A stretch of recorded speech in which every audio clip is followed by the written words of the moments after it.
Hello, selamat datang kepada sesi panel kita yang pertama pada hari ini.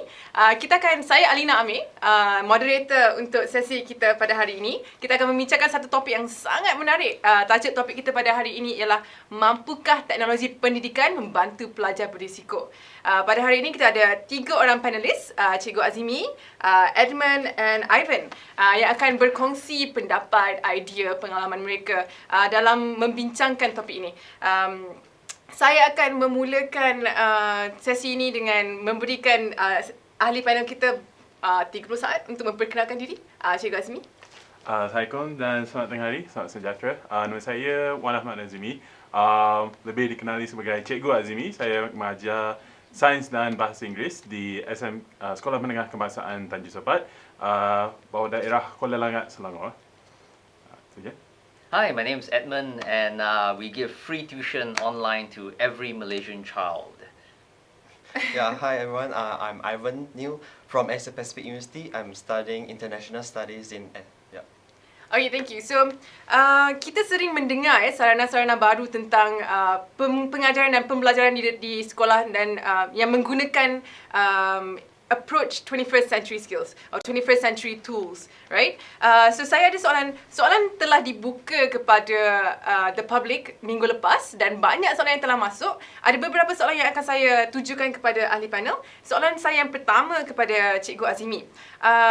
Pernahkah cikgu berdepan dengan pelajar yang berisiko tinggi dan dari segi apakah risiko mereka? In what context are they at risk?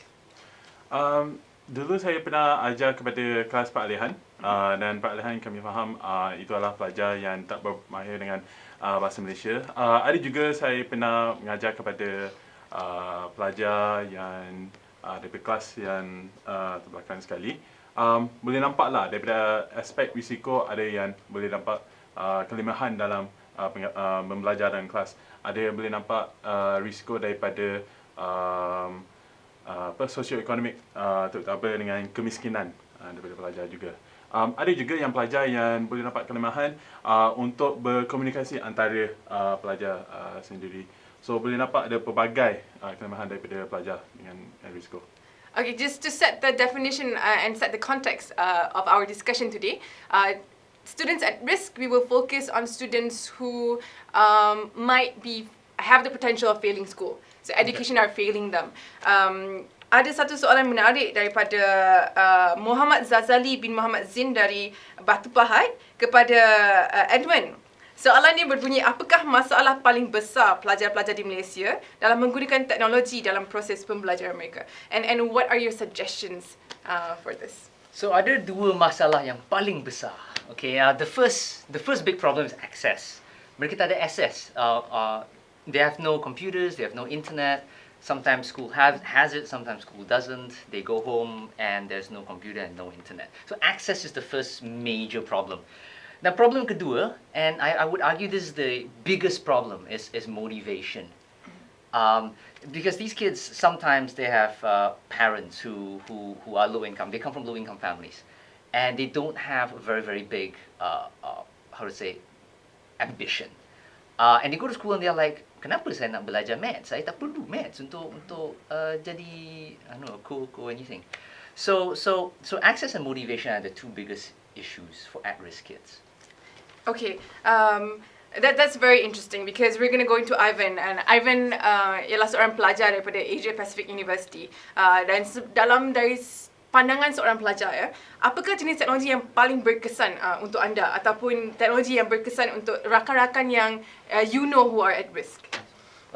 Teknologi yang saya rasa yang paling berguna kan, saya rasa di kelas masa saya tingkatan 4, saya ada ambil mata pelajaran ni yang panggil engineering drawing, di mana kita akan lukis yang kejujurannya dan pelan-pelan. Yang cikgu kita cikgu kita buat kan, iaitu mereka akan guna video di YouTube, lepas tu dia akan paparkan di screen, lepas tu kita akan belajar gunakan video tu tersebut selepas cikgu ajar sekali, supaya cikgu tak perlu ulang lagi berapa kali kan, kerana ada murid mereka lemah, mereka perlu they need a lot of time, of explanation to them. So inilah cara cikgu saya gunakan. So kita guna video untuk pendekatan yang berbeza, bukan cikgu saja di depan bercakap. Okay, so pada pandangan Encik Azimi ini datangnya daripada, soalan ini datang daripada Rashimah Abu Kasim dari Johor Bahru. Dia bertanya, apakah pedagogi dan model pengajaran yang sesuai untuk PDP, especially when you're using tools in the 21st century tools bagi pelajar lemah? What is the best pedagogy in your opinion, or a model pengajaran would you use? To say the best pedagogy, I think it also refers to the situation as well. Sebab lagipun ada pelbagai cara pedagogi juga. Kita sebenarnya sebelum kita nak katakan pedagogi yang terbaik sekali, kita kena pasti dengan pelajar sendiri. So we have to identify what is their weakness. Because sometimes when we look at the students, it's like they may be to outperform in some particular aspects. So what I will say is, before we identify the best method, it will be more like getting to identify the students first, get to know their weakness, and of course going into the pedagogies quite a lot. For example, contohnya kalau kita guna constructivism, in getting the students to build up the knowledge. Because if we give the students a sense of discovery of their learning, that also has an impact, which technology itself can be the facilitator on that guide to knowledge. Just to follow up on that, Cikgu Azimi ajar apa di sekolah? Saya ajar sains dan bahasa Inggeris. Sains dan bahasa Inggeris. Ada tak any tools that you use in any of the subjects to cover any of the specific objectives in your class? Mostly with YouTube videos. I've also come across with some educational website. There's one called studyjams.com. There are also, I'm also exploring this what's called Minecraft EDU. So it's sort of like using Minecraft to teach a particular learning objectives of the lesson. Okay, that's very interesting. Okay, jadi kita dapat satu pernyataan yang sangat menarik masa kita hantar Google Form tersebut. Ini datang daripada Encik Mazli Muhammad daripada Kulim. And this is what he wrote to us. The usage of technology help weaker students during learning process. This kind of pupils have negative view when using old methods like books or whiteboard or blackboard. So when using electronic devices such as LCD projector, surfing the internet, they enjoy the lesson very much. So maybe these kids are influenced by the gadgets around them. But I think that the usage of technology help the weaker pupils, but I also think that old methods are still the most important of all. What do you think of this statement, Edmond? So the question is, what's better? Is technology better, or is the old style better? Look, if you give a kid a football, right, and he's in the football field, what will he do? He'll kick it around, right? He'll find his friends, he'll kick it around, he'll go onto the field, and you use the football. Now, if the kid's at home, and you give him a football, what would he do? Would he kick it around and break a few lights here, or would he use his iPad and play FIFA instead, right? So tools have their own place. If you're on the field, you give him a football and he'll enjoy it. If you give him an iPad on the field, geez, I mean, he'll choose the football, right? So it's not about what's better, it's about the situation where you use it. Sometimes technology is better, sometimes the physical thing is better, sometimes they want to hear stories from us. Sometimes they want you to walk in front and do things with them rather than giving them a computer. So yeah, it's situational. That's interesting. So I'm going to go to Ivan next, right? Ivan, following with what Edmond has said, that there are places for these tools. There are time and its place for these tools. What do you think if your parents knew that you were learning everything based on videos and not so much on fun things in classroom, on discovering things, because we're so used to books and memorizing. Yeah. So what do you think of parents' perceptions of this? Moving away from exam-oriented way of learning things. Yeah, I think my parents would think I'm playing games with my gadgets. But which every time when I use it, I have to explain to my parents, Mom, I'm actually studying. I'm not, you see, while I'm studying, I'm to show her. So for me, in my opinion, for the student itself, they need to show, to tell them parents they're actually doing this. Studying and looking for some information about their homeworks. Sometimes, you have to need the communication between parents and, the son as well. So I think we need to communicate very much with our parents. And sometimes misunderstanding happen. We don't know when, why. You just need to tell it. To inform them. Okay, so informing and explaining why these tools are okay for this situation and why tools are not okay for these situations would help, right? Would help parents to understand why technology is Unless you're in your important. Xbox, then you can't tell them you're studying. Right? I'm studying. But it could be a game as well. It depends on which games that he's playing in the Xbox. Yeah, I right? used to learn English. With just playing video games. That's why my English is so good. Wow. Because, in the entertainment, the entertainment games, we can actually learn English because you read the sentence. Because we wanted to know the stories, how it's going, so we have to read all through. I need to learn Chinese. So I can play a Chinese. Speak Chinese. We can go Google and play a Chinese game. That's a lot of. Okay, so moving on. I have a question for Cikgu Azimi. This is from Chua. He's from Subanjaya. Dia bersetuju yang teknologi ni penting untuk pendidikan. Tapi his concern is apa cara yang kita boleh buat untuk melibatkan guru-guru menggunakan sekerap yang boleh. What can we do so that teachers would use it as often as possible? I think for many teachers, they will look into the facilities or available in the infrastructure. Because even I myself in the school, like when I try to encourage our teachers to use, most of the concerns will be to look into that availability of the internet. Some may say like the internet's speed is slow.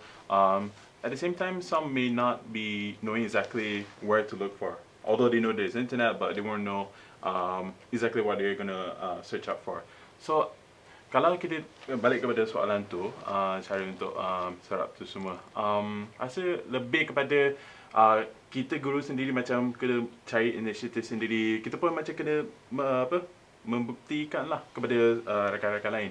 Sebab lagipun apa yang kita buat salah apa, yang tu boleh kata sebagai proses untuk belajar juga. So quite a lot of ways actually, if we're looking to like testing out certain technologies. For example, using PowerPoint presentation. Don't be surprised, even the students themselves can come up to the teacher and say like, oh, cikgu sebenarnya boleh buat cara macam ni. Even actually it happens about 3 days ago. I was using Windows 8. I was surprised one of my students, he was actually come up to me and say, cikgu tahu tak, dengan Windows 8 you boleh buat screen jadi macam ni, jadi screen macam ni. And I was like, wow, I've been using this like 2 years. Baru sekarang nak belajar.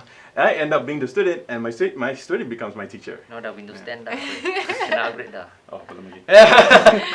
So that's interesting because kita tak semestinya memerlukan internet sepanjang masa untuk menggunakan teknologi dalam kelas, betul tak? Just the usage of LCD projector, just it being there can help our students learn what it is about, how it works and all that, correct? So we have one entry from Cikgu Nolaila from Kuantan. She's very curious about what EduNation does. So Edmond, can you please explain what exactly is EduNation and how is it being used? You mean I can do a shameless plug in here? Yes, you may. Yes, you may. Okay, so EduNation is free tuition online. We have created 2,700 videos today on everything from science and maths and physics and biology and chemistry and economy asas and accounts and sejarah and no moral lah. I don't think we can teach moral. But everything's online. Everything's totally free. Everything's on YouTube and it's free thanks to Google allowing us to use YouTube for free, right? And just go online, www.edunation.my, and you'll find everything there. Okay, so how would, if I was a teacher, I am a teacher, if I'm a teacher and I'm in a school, in a class, how would I incorporate EduNation in my classroom? Okay, so here's the thing. Last time, a teacher had to teach everything because there were no other sources, right? Most of our knowledge come from teachers.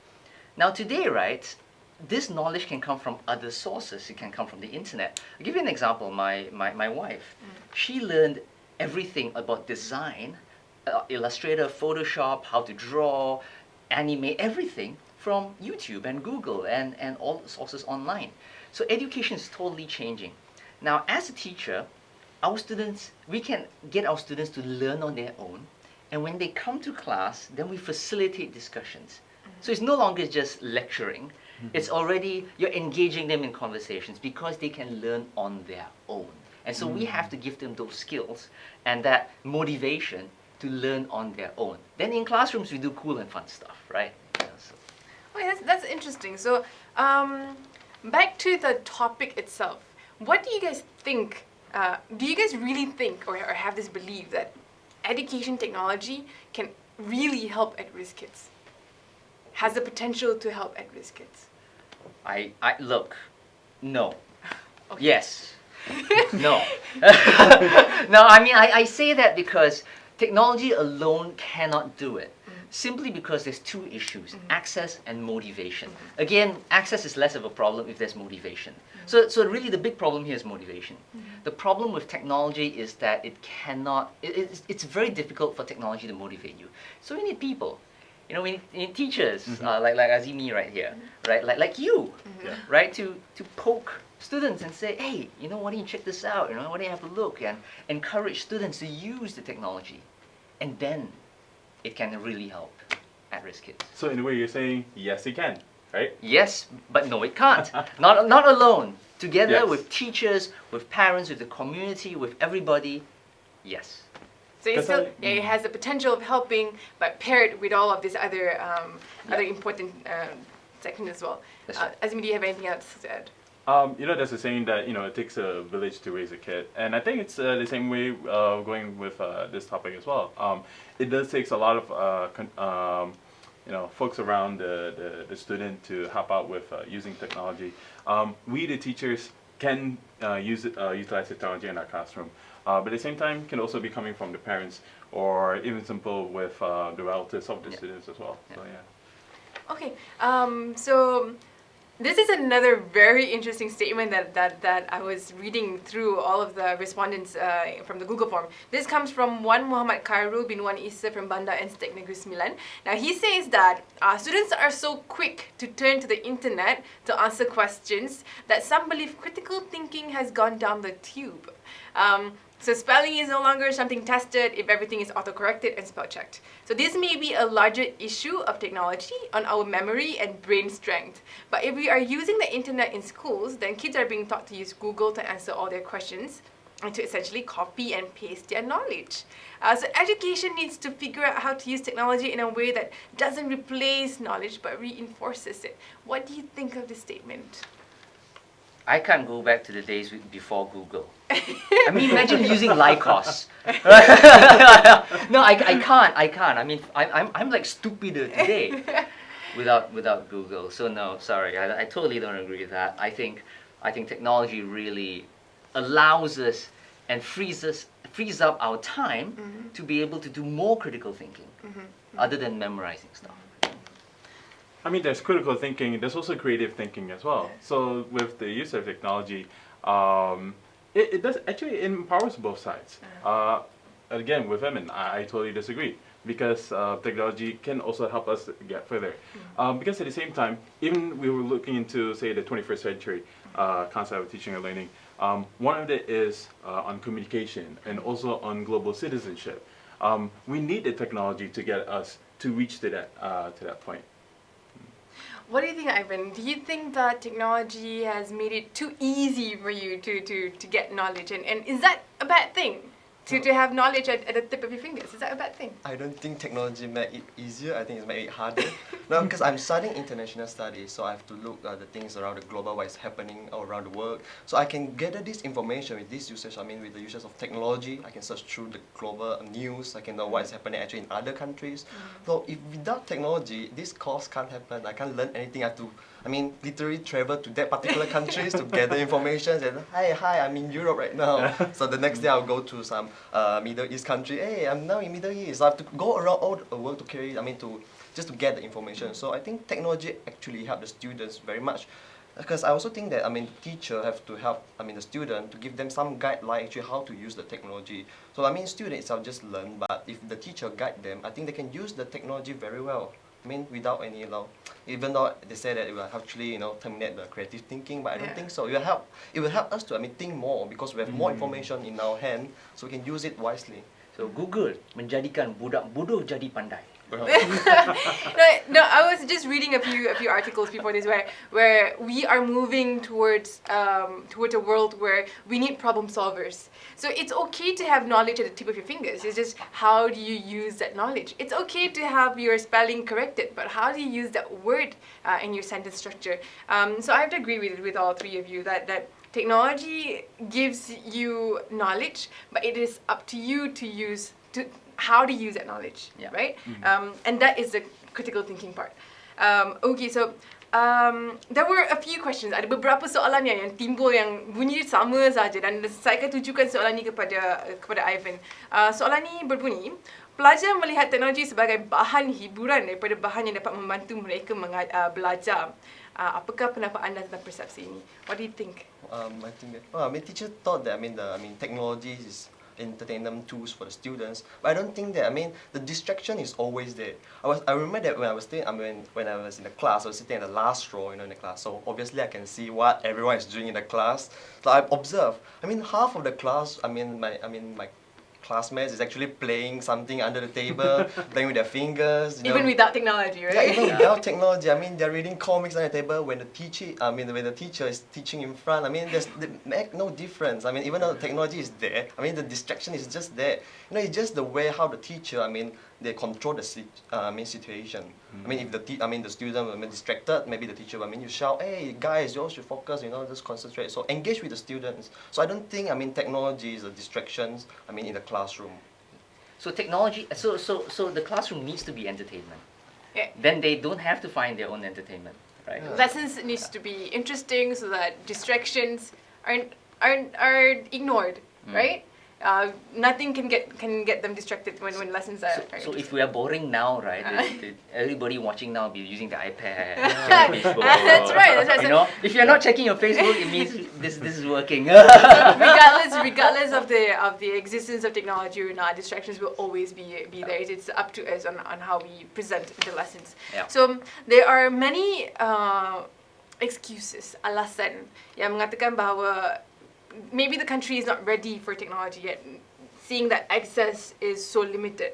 And do you think that these are excuses, just alasan, or these are actually, you can actually find technology everywhere. Technology doesn't have to be like big things, big screens. It can be like your phones, and everybody has phones. So what do you think? Is this an excuse, or is this a legit problem?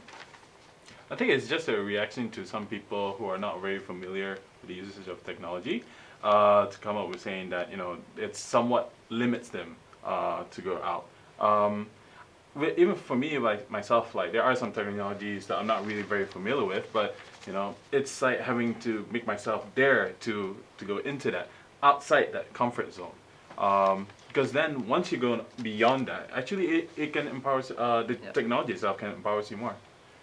I'm not sure if it's about technology. If in your class, all your kids are super motivated and they're engaged and they're interested and they're learning so well.